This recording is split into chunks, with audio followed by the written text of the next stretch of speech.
Hello, this video tells the complete story of the experiment with ecological succession, leaving water outside for 1.5 years. If you already saw the original videos about this project, well, this video won't contain any new information, or hardly, but it tells the entire story in chronological order. And if you're new here, well, welcome and have fun!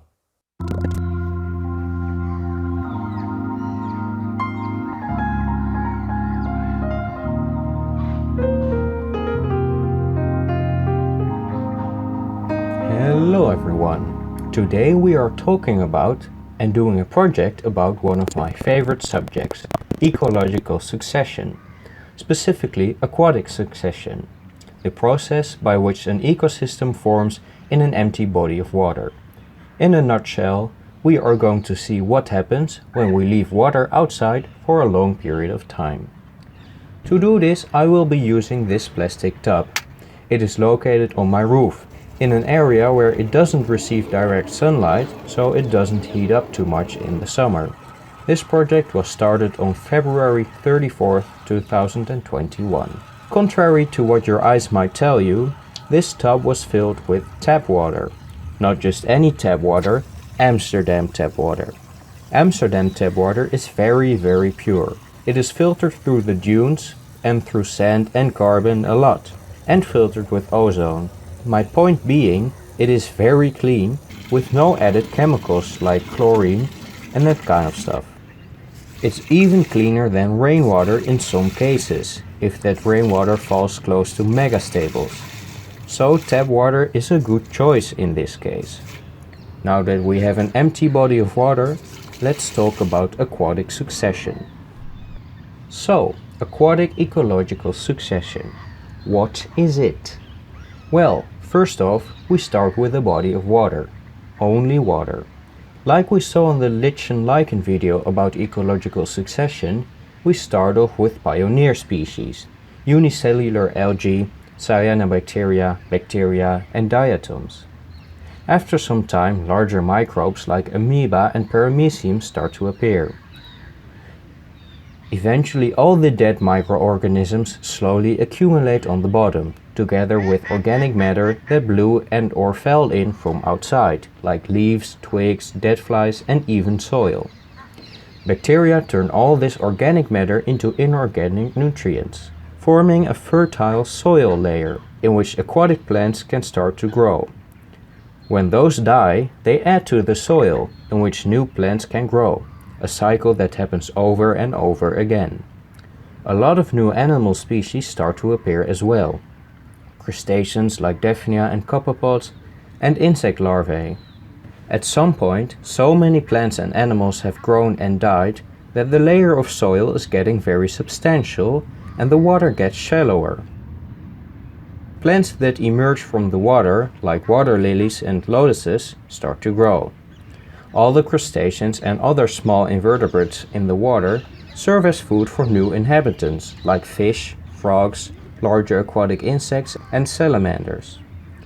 When those plants and animals die, they add to the growing layer of soil again. By now, the water is even more shallow.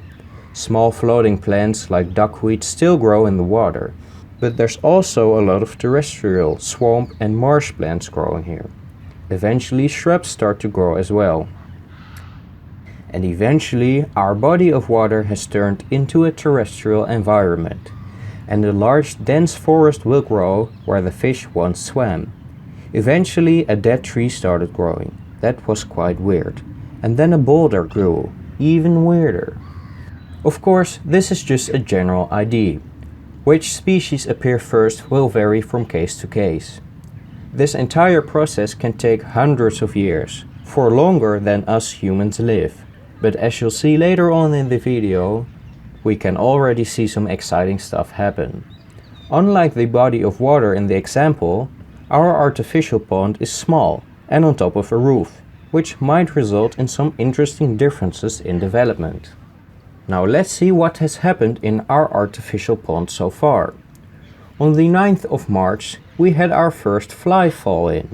Also some other stuff, like seeds and parts of leaves flew in. In other words, there's organic matter present. Apart from that, it's still quite clean and empty.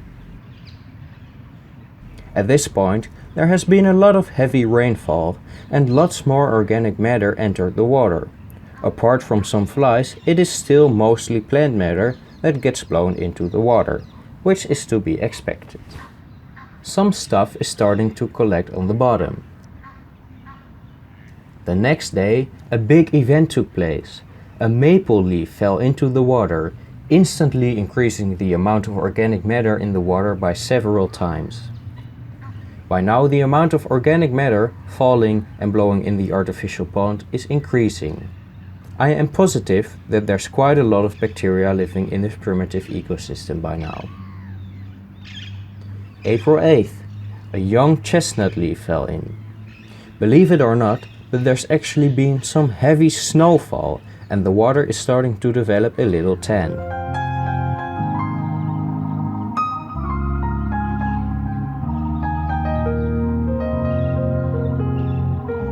The layer of stuff on the bottom is growing.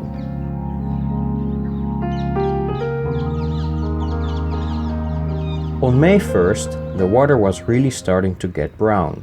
It was really hard to see through it, but it looked like there was something funky going on in the bottom.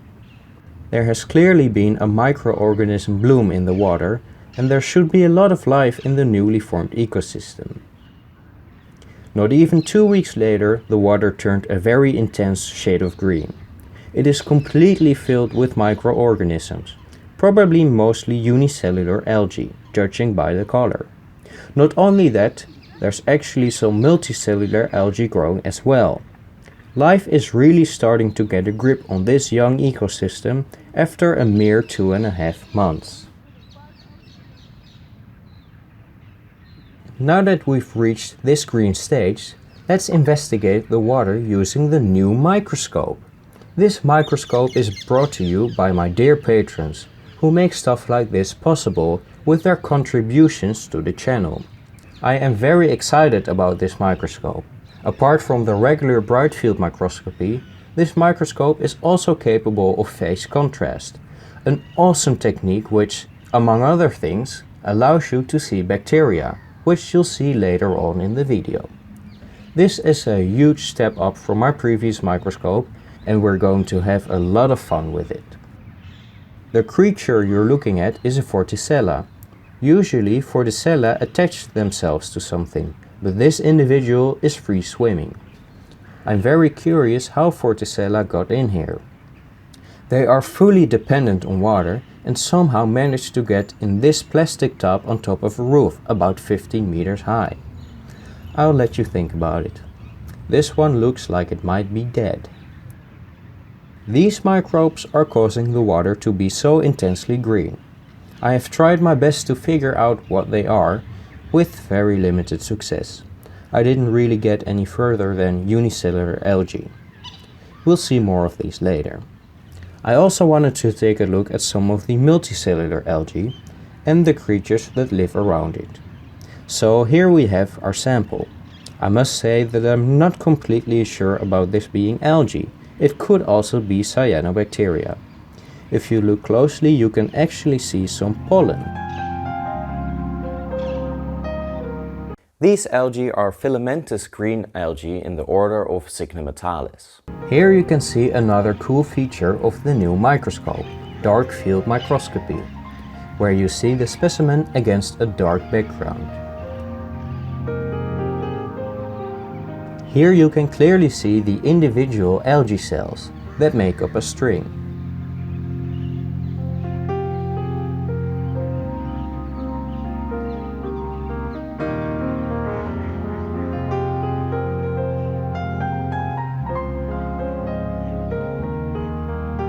These are some more of the unicellular algae, some aggressively shaking. Do you see all those little tiny black dots wiggling about? Those are bacteria. Right in the center here is a very round green cell, possibly a diatom. I'm not sure why I said that, because I should have known better even 4.5 years ago, but that cell was not a diatom. It's another algae cell and I think it might be a Chlamydomonas. And this is another Vorticella, which is almost attached to some algae. With the cilia around its mouth, it creates a vortex, sucking in water and everything in it, which is how it got its name. So after letting this at first empty body of water sit outside for 2.5 months, it collected a lot of organic matter, turned brown and then green, and is now the home of a large community of microbes. We are seeing ecological succession happening right before our eyes. Nature is claiming a new territory. The microbial community will develop further, as well as the ecosystem. This body of water is heaven for, say, a Daphnia or Cyclops. The next step for this ecosystem is the addition of animals like those crustaceans, although those relatively large multicellular animals will probably have a harder time getting in here than the microbes did. We will almost certainly see mosquito and midge larvae in the future, which brings me to my next point. Setting up a project like this is a lot of fun, but if you live in an area of the world where mosquitoes can be vectors for dangerous diseases, this might not be the best idea.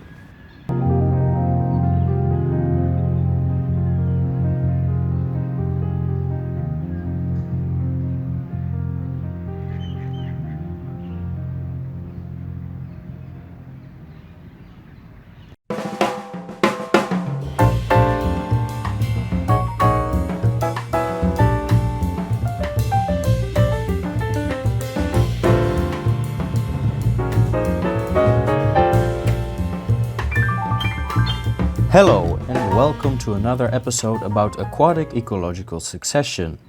In the previous video I showed how an empty body of water went through ecological succession for 2.5 months. 2 weeks after the last update the water was much clearer and a lot of algae was growing on the sides of the tub, producing a lot of oxygen. A few days later I saw that an ant colony started exploring the tub.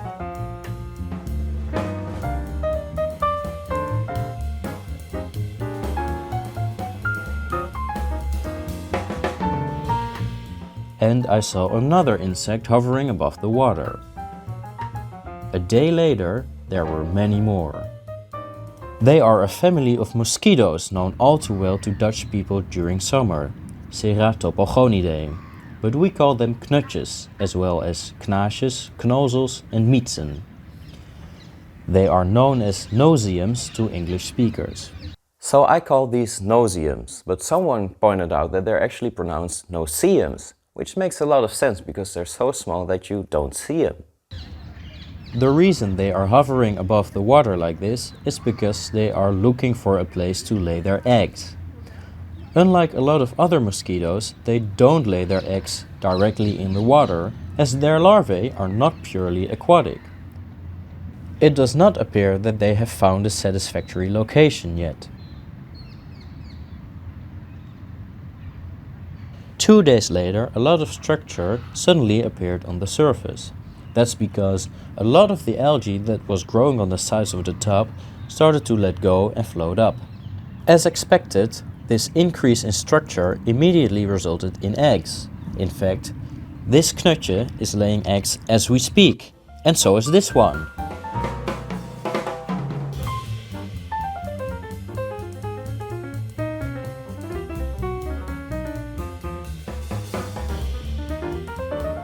Two and a half weeks later, almost all of the algae mats on the sides of the tub either sank down to the bottom or floated up to the surface. Other than that, not much has changed. The same can't be said for the ecosystem at 4 months old. Prepare to get jiggly. Because at 4.5 months old, the entire tub is filled with tiny black dots. Every black dot is a no-see-um pupa. Let's take a closer look. Here we have a pupa next to a dead adult. And these are pupae as well as a single larva wiggling next to the empty skin of knutjes that have already emerged.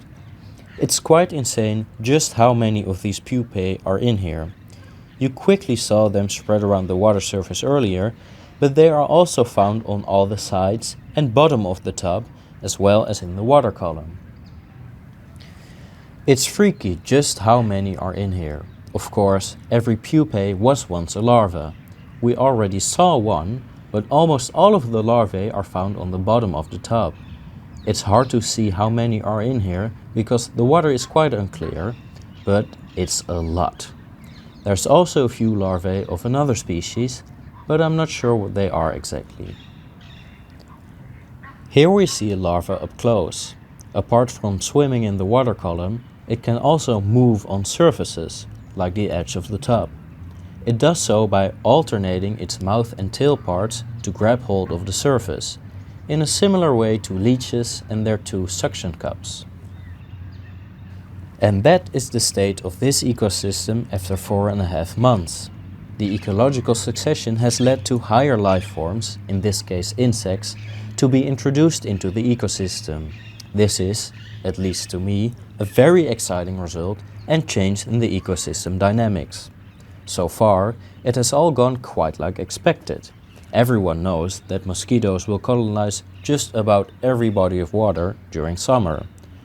That is also the reason I advise against doing this project yourself, if you live in an area of the world where mosquitoes are vectors for dangerous diseases. And now, let's take a closer look at some of those larvae and pupae. Here we have a pupa, and what I found interesting about this shot is that you can see a lot of microbes using this pupa's body as a structure to hold on to. This is, by the way, the only proper use for a shot glass. Here you can see again that these pupae are living in a sort of microbe soup. That is simply not apparent when looking with the naked eye.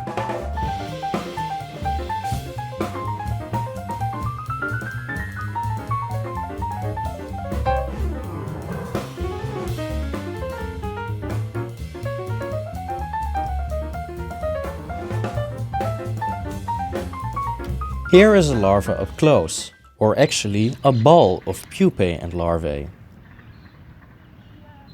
The reason they're clinging together like this is because they are looking for structure, but the only structures they can find are each other's bodies.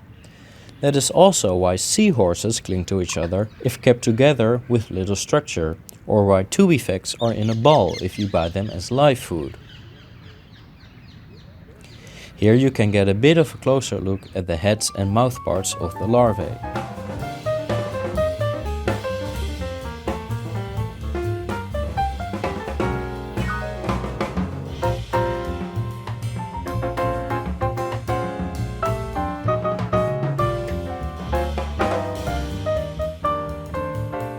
Do you know what these neck pillow looking things are? They're magnified 160 times. No? You don't? Come on, make an effort. Here, I'll show them magnified 400 times. It can't be that hard, right? And no, they're not actually tiny neck pillows. One last guess? Yeah, that's right, they are embryos of the Ceratopogonidae. I knew you'd get it. So, this is what developing mosquito eggs look like up close.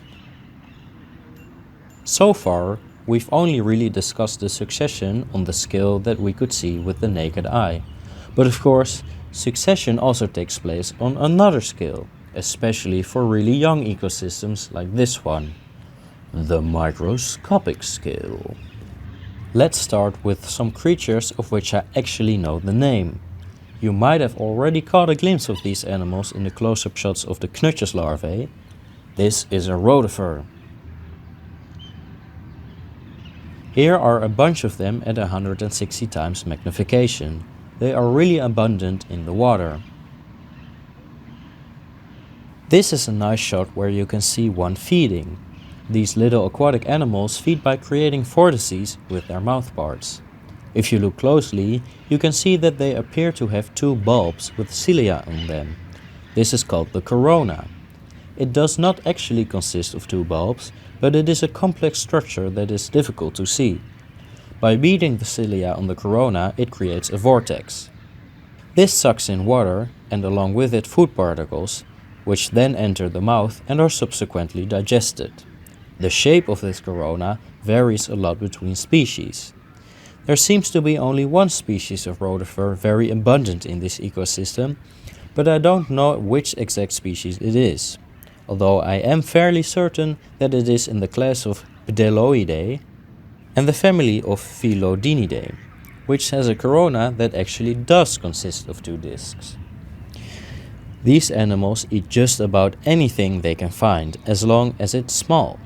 Stuff like bacteria, algae, detritus, and whatever else fits. Do you see the structure inside its neck that looks like a beating heart? Well, it isn't a heart at all. It is something called the mastax organ.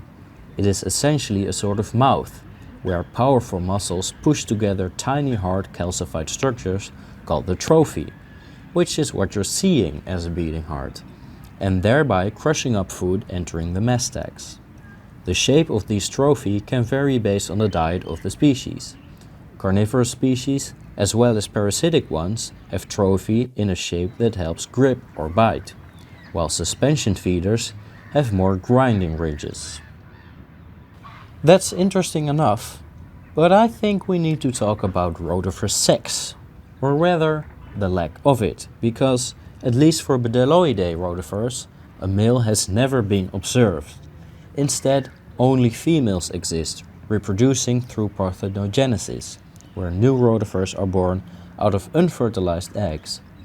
It has been thought that Bdelloid rotifers have been asexual for millions of years, but still managed to diversify into over 450 species. It has been theorized that Bdelloidae evolved to be asexual due to certain parthenogenic strains that lost the ability to respond to sex-inducing signals. These lineages, therefore, remained asexual. They can still produce the signal, but cannot respond to it anymore, and therefore, quite tragically, sex is never induced anymore. Here, at 400 times magnification, we have some ciliates, that at first glance might look like paramecia, but are actually, to the best of my knowledge, James Wise, if you're watching, please correct me if I'm wrong, spirotrichs. Like other ciliates, they have cilia, tiny hair-like structures used for motion. What makes spirotrichs special is that they also have organelles called cirri, which are the longer-looking hairs you can see on their front and back end. They are a bundle of many cilia together. Like cilia, they are used for swimming and food capture, but unlike cilia, they can function as tiny feet, allowing the spirotrichs to crawl over surfaces.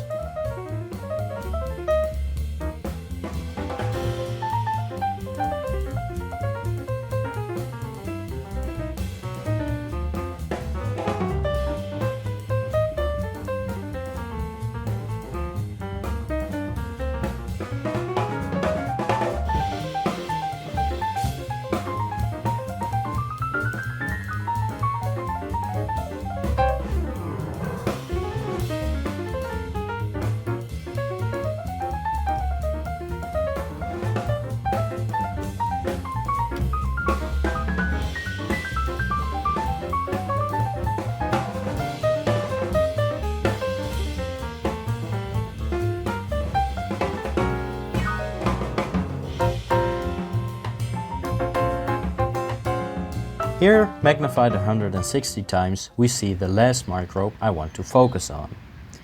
There's a few of them in this shot. They look like clear balls with a tiny colorful ball inside of it and two tentacles sticking out with which they move. This is a sample collected deep in the water column, remember that.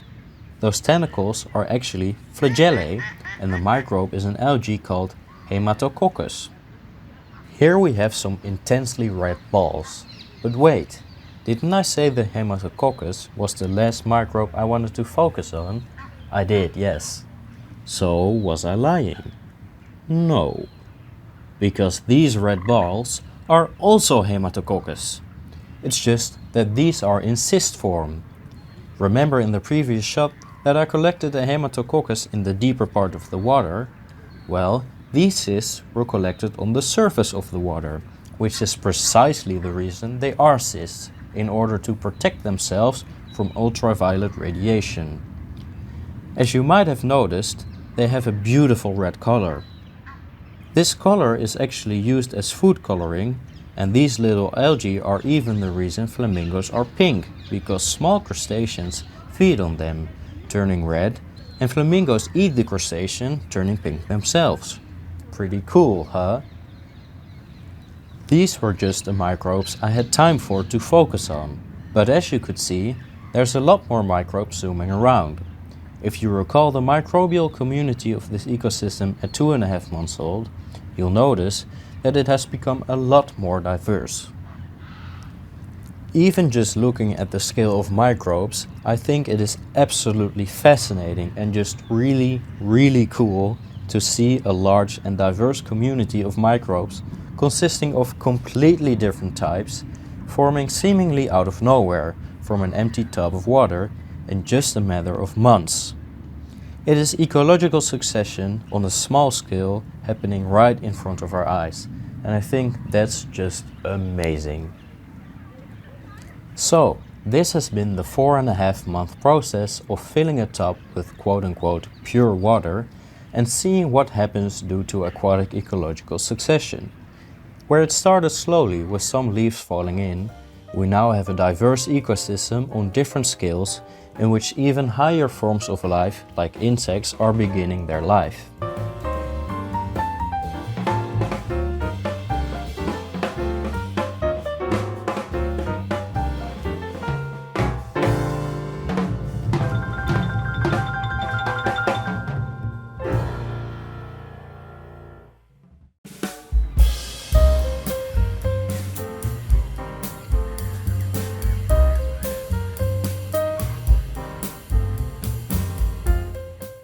So, let's see what happened in the months after that.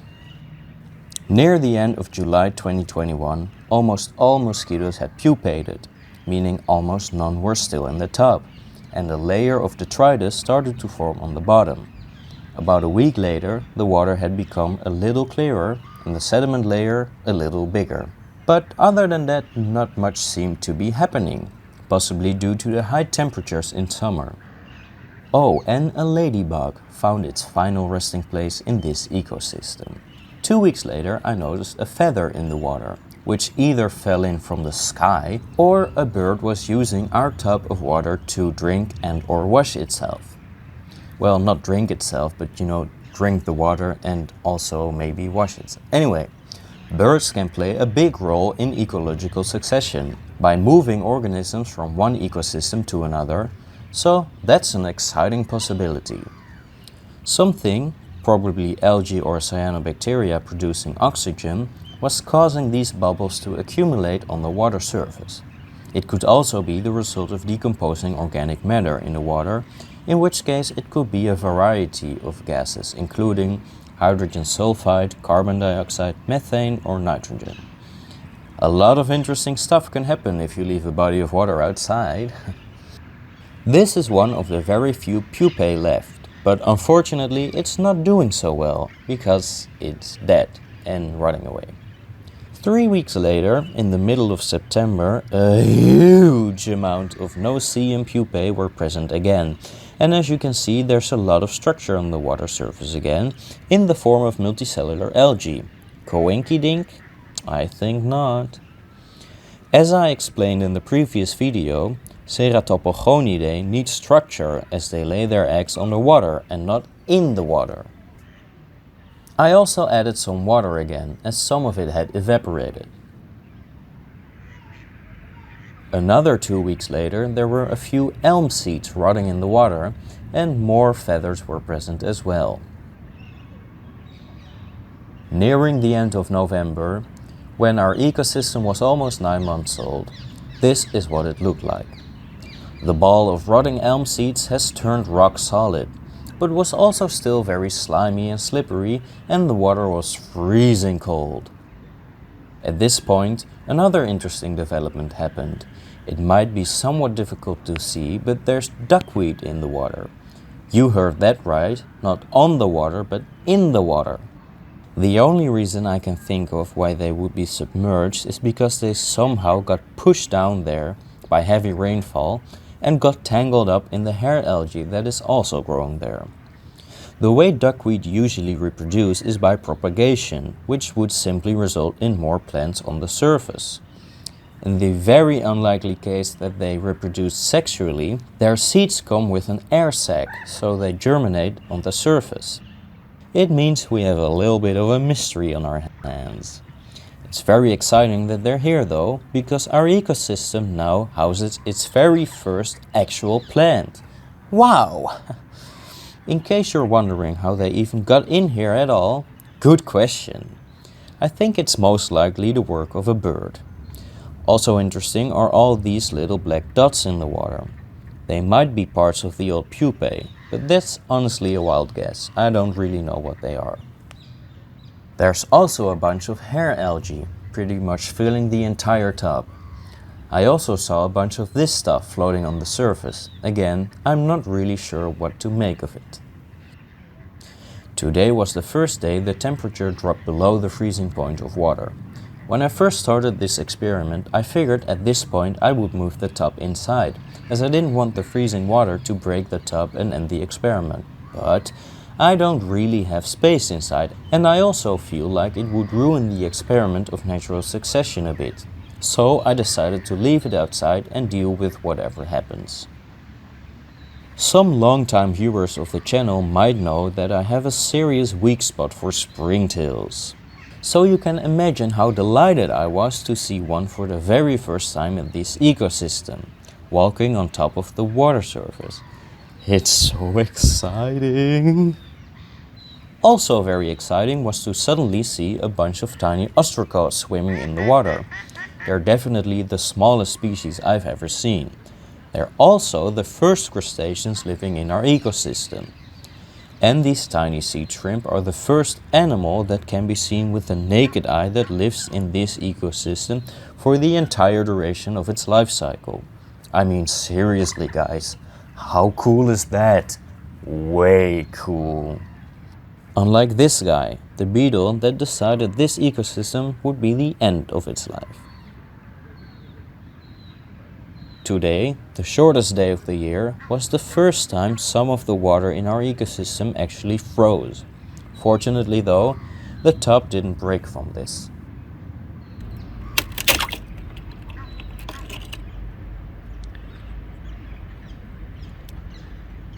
It's pretty thick for just one night. Again, the first night that it seriously froze.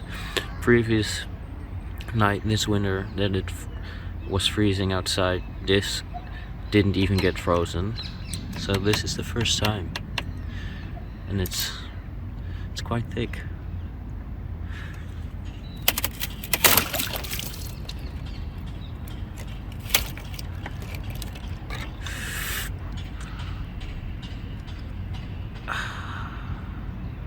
Well, my hands are cold now.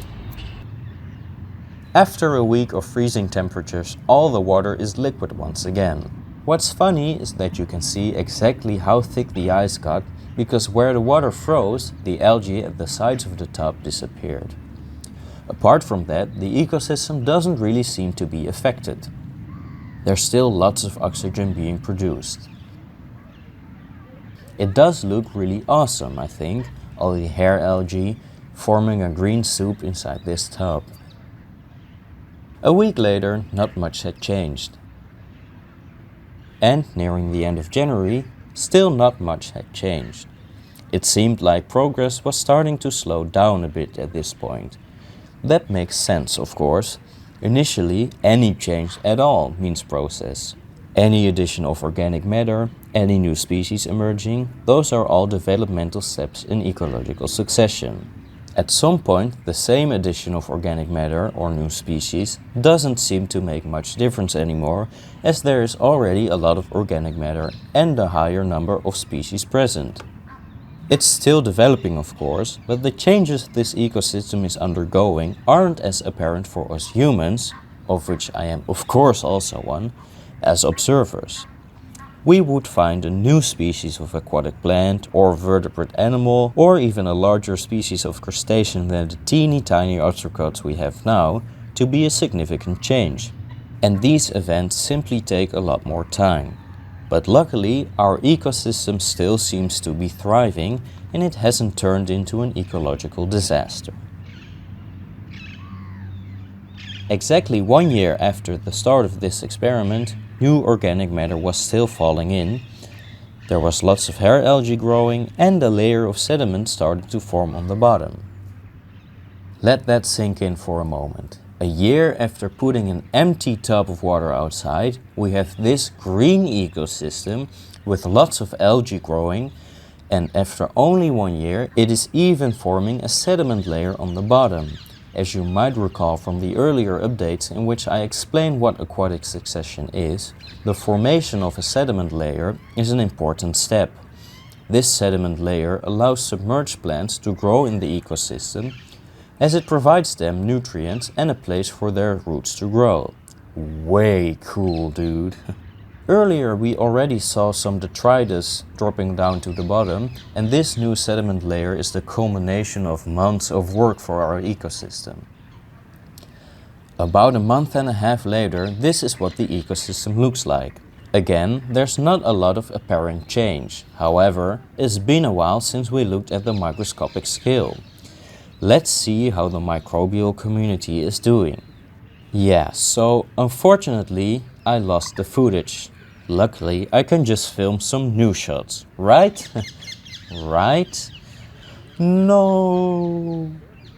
This is what our ecosystem looked like a year and a half after it started. Due to persistent drought and storms, it appears that this project has come to an early end. Our beloved ecosystem has lost all its contents and well, it's gone. There is one very small upside though. With all the water being gone, I discovered something I couldn't have seen earlier. There were bones present in this ecosystem. This might seem really strange, but it can actually be easily explained. During the development of this ecosystem, we saw a number of things, such as the feathers and duckweed, which indicated that one or more birds may have visited our ecosystem. Until now, that was a sneaking suspicion, but the fact that we have now found bones rules out any doubt. It is proof that there have been birds around, on or in our ecosystem. This is of course way cool, but also a bit surprising to me, as I wouldn't have thought this small tub of water would have been that popular with birds, especially not with birds large enough to carry such bones around. I suspect it was probably a corvid. Some viewers, mostly Americans, pointed out that this could also have been done by raccoons. Now, if this experiment was performed in North America, that might have been the case, but we do not have raccoons here.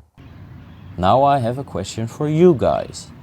If done purposefully, why did the bird drop the bones in the water? The tub itself is all dried out and empty, except of course for this beautiful jumping spider. Yes. So, a quick recap. In a little over a year, we went from an empty tub of water with organic matter falling in over the course of weeks, with unicellular and multicellular algae blooms, microbial prey and hunters, with an enormous amount of insects starting their life here, a developing microbial community, aquatic plants and small crustaceans, to a young and thriving ecosystem.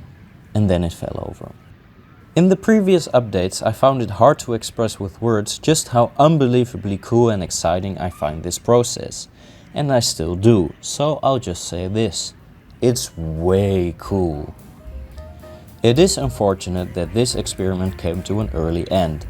Still, the results we've seen in this short experiment are incredible. I want to do this again. Suggestions to improve the experiment are welcome. I don't think a plastic tub is ideal for seeing aquatic succession, but I did not want a glass aquarium to break due to the water freezing. Anyway, that's all for now. Thank you very much for watching and goodbye.